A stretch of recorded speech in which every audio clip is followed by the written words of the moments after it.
Are we sure that Bryce Young's height or size, whichever parameter you want to talk about, is a bigger concern than teams are making it out to be? Okay. Yeah, if he can't reach up and grab it, just pick something up, throw it up, down, and it'll fall to him, the quarterback. Good idea, Jay. As I look at Bryce Young, I think sometimes we talk about his size, and obviously C.J. Stroud is the next quarterback that we're continuing to compare him to, but the draft is somewhat of a crapshoot. It's not as if you go C.J. Stroud at number one. It's just like automatically, well, he's bigger, he weighs more, so he's going to be a hit, he's going to be a success. I think the closer we get to the draft, the more film you're watching, the more you're breaking down, and the football continues to jump off the film for you. And as you look at Bryce Young, I think that's what's happening. I go back a month ago, whenever C.J. Stroud's pro day was, we looked at it and we glamored over McCown and everybody there, Frank Reich, and they're laughing. They look like they're enjoying C.J. Stroud. And after that, it was just like, oh, it's a done deal. He's going to be the number one pick. His size is a difference maker. It's not going to be Bryce Young. I got a chance to listen to Bryce on the Pivot podcast, and it was interesting just hearing his take on it and asking him, does it motivate him, this, that, and the third? And he was like, no, absolutely not. Like, he said, my entire life, he said, for one, I'm a black quarterback. It's not something that's popular. You always have to work against that narrative. He said, my entire life, yes, a five-star, I go to Alabama, but he said in order to get that, I had to go to every single football camp. I had to go to the best high school in the area, prove myself, and go out there and be the best player on my team to earn the things that I've earned. He said, this is just who I am. I'm going to continue to go out there, prove people wrong, and earn it. And as I look at this, Bryce Young, we continue to say how good of a quarterback he is, how well he distributes the ball, how well he's performed, a Heisman Trophy winner at Alabama. I think those things supersede his height. And doesn't mean, all right, he's going to be a slam dunk, he's going to be Russell Wilson, he's going to be Drew Brees. But I think when you're going into the draft and you're looking at a player, the more and more it unfolds, you're just like, this kid is a really good football player, and we bring him into our franchise, he has the opportunity to change it. Think about the same thing, that number one overall pick. Okay. And just, a decade ago, Cam Newton was the number one. Monster. 6'6", 250. You go through the list of these guys over the years. Justin Herbert is a first-round pick. He's a 6'6", 200. Tower. Bryce Young almost was a different species of quarterback. And we're talking about 185 pounds. Forget the height. 185 pounds as a quarterback. That is not Kyler Murray. That is not Baker Mayfield. That's not even Johnny Manziel. That is a slender. So to find the comp is so difficult. And it's funny, during this mock draft stuff that I've been doing, I talk to all the GMs and I speak to, guys in player personnel. And time again, the comparisons, it wasn't like, well, Doug Flutie did this, or wow, well, you've had guys like Baker Mayfield or Drew Brees. The first one that came up was a point guard out of Davidson who puts up 30 a game, and it's Steph Curry. That's the comparison you get. A Steph Curry comparison, not only because of the way he distributes the ball, because of the way he just glides through the game, and it feels like he has complete awareness, despite not being the tallest, despite not being the most physically imposing, has total control of his body. All right, so I talked to another GM, and we're talking, the reference he makes is a point guard out of Gonzaga from the '84 draft. Let's go. John Stockton is who he's mentioning, saying complete confidence in delivering the ball. Who's that, Gary Payton? Is that the glove? It looks like the glove. Yeah, that's the glove. That's a rough picture got for the glove. Crossed up, I think. Stockton, all-time assist leader, of course, but also played amongst trees, was always the guy, the shortest guy in the paint, but able to get in there. Then the last one, which might not even be a compliment based on the way some people view his game, but it was the same last name, Trae Young on the Atlanta Hawks. Another guy, not the biggest build, but just is able to glide at his own pace and do his own thing. There has never been a quarterback this short or this light taken first overall. There's never been a quarterback this short or this light taken in the first round. And here we are 8 days away, and it feels like it's almost a formality that he's going to be the first overall pick. I do think there's obvious concerns. If he gets hit hard, he can go down. If he is, balls are batted down, that's a real concern. He had 2 balls batted down at his time at Alabama, 2 at the line of scrimmage.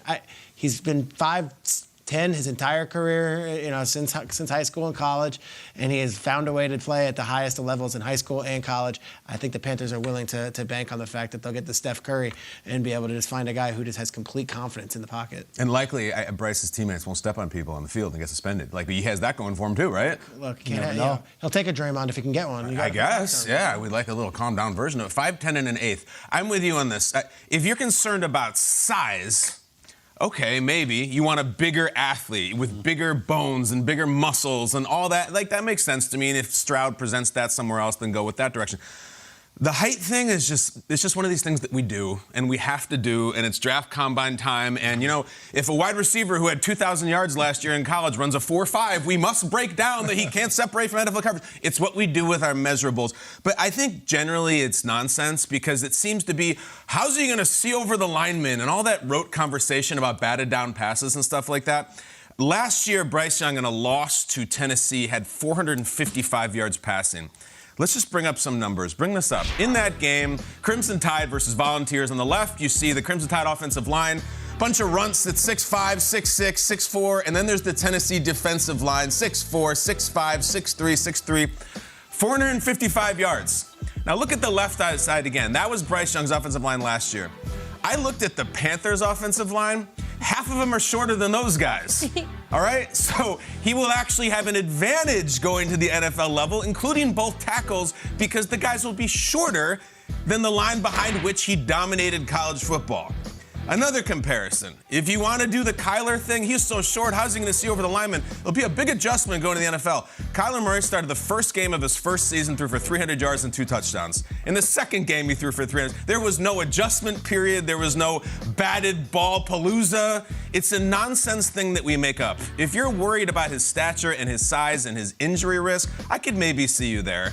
But the height thing it's magic pixie dust that we do this year. And every single year, it should get smaller and smaller, so to speak, and we should not talk about it anymore. If he dominates at 5'10" and 8, unless we're talking about someone who's like literally 5'5", then we have to worry. 5'10" and an eighth, you saw the lines in front of him, you saw the lines next to what Kyler did. I don't think you should be worried about it. I think we should talk about it less, actually. And if you watch the entirety of that Tennessee game, what was the number? What did he throw for? 455. 455. He got hit a lot. Bounced up every time. There you go. Look phased. He did not look phased. And they lost that game, and he just kept, it's like a boxer bouncing up off the ring. We can, again, conjecture about numbers and whatever. I just like to go to the sources. I like to go to the guys that play against him, that practice against him, that know him really well. We had his teammate, Will Anderson, in studio yesterday. Will, what do you think about how Bryce Young practices plays at 5'10" and an eighth of an inch? Yeah, I'm super excited for Bryce. I mean, he's a big competitor. Going against him at practice every day was really fun. And honestly, like, I never even looked at his height as an issue. Like, even when he got on campus, even when I met him at the All-American game, or just being, like, in practice or anything like that, he's always handled it really well. He does an outstanding job of making sure that he's prepared, you know what I'm saying, for everything. So just his IQ for the game is excellent. But he's a great teammate, a great brother, a great friend. So, I mean, I can't say enough good things about Bryce. Sounds like all the things that would make a great #1 overall pick as a quarterback and the leader of your organization and the face of your franchise. If you're going to do the point guard comparison, I think all great point guards have two things that I've always loved about John Stockton, but that picture fired me up. I love John Stockton. Good picture. Separation, the ability to separate. You're not going to dribble into a situation, especially being one of the smaller guys in the court, and be able to make good passes. It's just not how a good point guard plays. Keep your body separate from the traffic, and you will make better decisions. Speaking of those better decisions, separation and intelligence. And Will Anderson just spoke on that. His game IQ, he picked the best college football program to go to compete against the best because he wanted Nick Saban to drive him. He wanted to be the best and show that he could do it. He has done that at Alabama. The numbers is what he has been dealt with his entire life.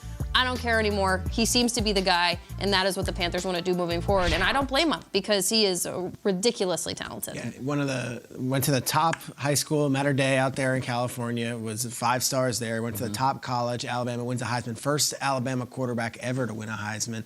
And is now looking at to go to the #1 overall pick. And now at this point, you're going to say, well, wait a second, is he tall enough to play the position? It just feels late in the game.